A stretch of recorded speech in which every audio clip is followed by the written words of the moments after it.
Huwag kayong maingay sa lugar na hindi kayo pamilyar. Story time. Sa Camarines Norte ito nangyari at piyesta sa amin nun. Nagsiuwian kaming lahat, magpapamilya, kasi yun ang hiling ni Lola sa amin. Na umuwi kami para magsama-sama kasi minsan lang daw mangyari yon. Kaya umuwi kaming lahat ng probinsya. Naging maayos naman ang biyahe namin. 2 van ang gamit namin, yung iba naman mga nakamotor. Alas 10 ng gabi kami bumiyahe, Manila to Bicol. Wala namang masamang nangyari sa amin. Nakadating kami lahat ng maayos sa bahay ni Lola. Mga 7 AM na ng umaga kami nakarating. Pagdating namin doon, nagkamustahan, kwentuhan, tapos nagpahinga na kami. Pagpatak ng alas 3 ng hapon, bumili kami ng alak at pulutan para maiinumin kami mamaya sa handaan. Tapos mga alas 6 ng gabi, nagsimula na ang kasiyahan sa bahay ni Lola. Oh, Shot! Kumusta nga pala yung pag-aaral mo? Ang saya siguro nun. Uy, Shot pa! Malaki naman ang bahay ni Lola. May malawak siyang bakuran, tapos puro matataas na puno ang makikita mo doon. Tapos may isang pinakamalaking puno na sakop pa rin ng bakuran ng bahay ni Lola na maraming kwento tungkol sa puno na yon. Ang sabi ng ilan, may nakikita raw silang white lady doon at doon din daw sila nakakakita na nagpapalit anyo yung mga aswang. Pagpatak ng alas 7 ng gabi, nakompleto na kaming lahat. Sobrang saya namin ng gabing to. Makikita mo yung mga bata na sarap na kumakain at yung tito at tita ko masarap na nagkukwentuhan. Yung mga pinsan ko naman masayang nagkakantahan sa videoke. Hanggang pumatak na ang alas 9 ng gabi, biglang nag-iba yung hangin. Ang lakas ng hangin na yon, kakaiba yon.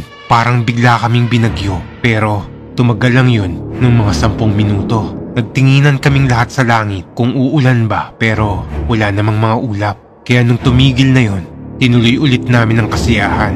Ng mga oras na to, hindi lang kami yung gumagamit ng videoke, pati rin ang ibang kapitbahay nila Lola.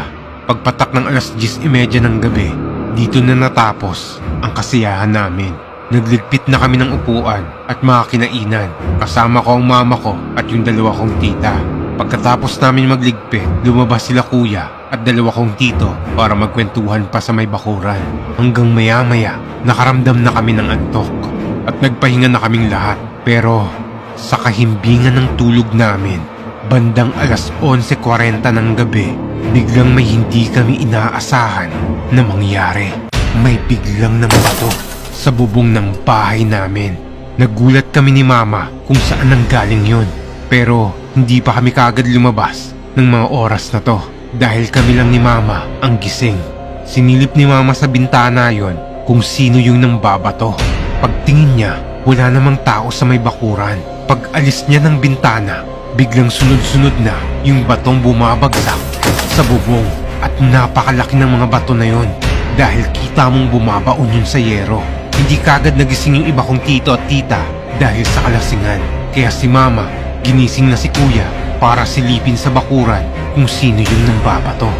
Gumising ka nga dyan? Wah, bakit? Ano yun? Ba't ang ingay? May nangbabato sa bahay. Nung nalaman ni Kuya, tumuyo siya kagad at kinuha yung flashlight. Pagbukas niya ng pinto, inilawan niya kagad yung bakuran ni Lola. Tapos may nakita siyang tao, pero parang anino lang yung itsura nun. At nasa may malaking puno yun, nakapwesto. Hanggang biglang may lumipad na bato papunta kay Kuya. Buti na lang, nakailag siya.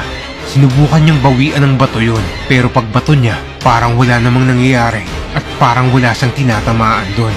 Dito na nagising yung mga tito ko at dito na sila nagsilabasan at lahat nagdala ng sarili-sarili nilang itak. Ako naman, pinadala sa akin ni Mama yung samurai para kung sakali, iabot ko raw yun kay Kuya. Inikutan nila tito yung bakuran para walang kawala yun ang babato doon sa may puno. Tapos pinuntahan namin ni Kuya yung puno. Nang malapit na kami, biglang nagtago yung taong parang anino sa puno. Tapos biglang nawala yun.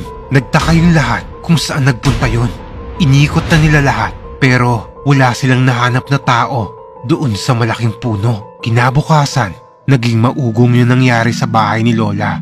Ang sabi na lang ng mga taga doon, mukhang naingayan sila sa inyo. Nagambala nyo ata sila.